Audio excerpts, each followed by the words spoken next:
Pemirsa, kunjungan pemimpin Katolik sedunia Paus Fransiskus ke Indonesia tahun lalu tidak hanya meninggalkan kesan mendalam, tetapi juga jejak fisik yang hingga kini masih terjaga di Gedung Konferensi Wali Gereja Indonesia atau KWI.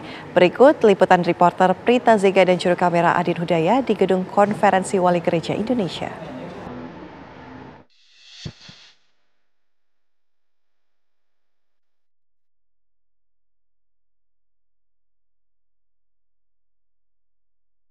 Saat ini kami sudah berada di Konferensi Wali Gereja Indonesia. Kami ingin mengetahui apa saja kenangan-kenangan yang diberikan oleh Paus Fransiskus saat kedatangannya datang ke Indonesia. Dan untuk membahasnya lebih lanjut, saat ini saya sudah bersama dengan Sekretaris Eksekutif Konferensi Wali Gereja Indonesia bersama dengan Romo Siswanto. Halo Romo, bagaimana kabarnya? Baik Mbak, baik sehat. Baik, Romo mengingat kembali jejak peninggalan dari Paus Fransiskus saat datang pada September 2024 lalu di Gedung Konferensi Wali Gereja Indonesia. Apa saja sih kenangan-kenangan yang mungkin sampai saat ini masih terus diingat oleh umat Katolik saat kedatangannya? Oke, baik Mbak. Jadi Bapak Suci Fransiskus itu pada tanggal 5 September 2024 pukul 10.40 sampai pukul 11.30 hadir di Gedung KWI ini. Beliau hadir itu untuk bertemu dengan saudara-saudari kita yang sakit, yang disabel, yang lansia. Dan itu memang menjadi passion atau perhatian Bapak Paus. Nah, sebagai bentuk kenangan atas peristiwa istimewa itu, kami mengabadikannya dengan cara membuat galeri seperti ini.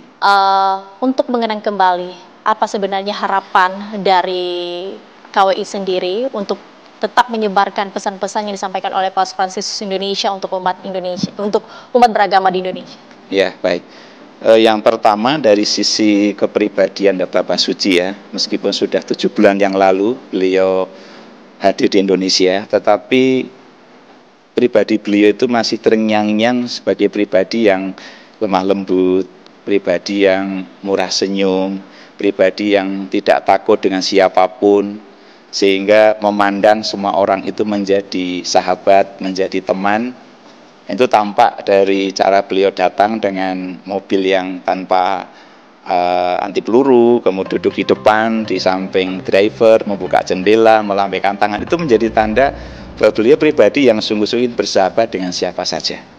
Ini menjadi penting juga untuk terus kita teladani, kita contoh dalam kehidupan kita ya, di tengah keluarga, di tengah masyarakat, dan juga dalam hidup berbangsa. Yang kedua, tentu 3 nilai utama tadi yang dibawa oleh Bapak Suci, yaitu untuk selalu hidup penuh iman, kemudian hidup bersahabat, bersaudara dengan siapapun juga, dan kemudian hidup dalam kasih. Kasih itulah yang membuat kita bisa peka, bisa peduli, bisa berbela rasa dengan siapapun juga yang kita temui dalam kehidupan kita sehari-hari.